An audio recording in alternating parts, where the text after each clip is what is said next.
మార్చి 1 నుంచి 11 వరకు యాదగిరిగుట్ట లక్ష్మీ నరసింహస్వామి బ్రహ్మోత్సవాలు.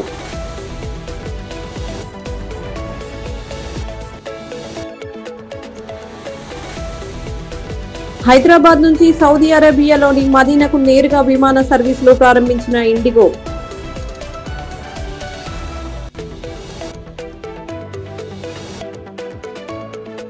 ఛత్తీస్గఢ్ నారాయణపూర్ జిల్లాలో మావోయిస్టులు అమర్చిన మందు పాత్ర పేలి జవాన్లు తీవ్ర గాయాలు.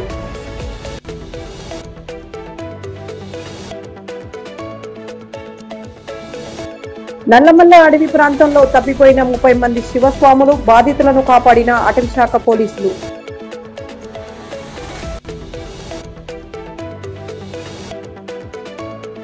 తెలంగాణలోని 3 IPS అధికారులు ఏపీలో రిపోర్ట్ చేయాలని కేంద్ర హోంశాఖ కీలక ఆదేశాలు.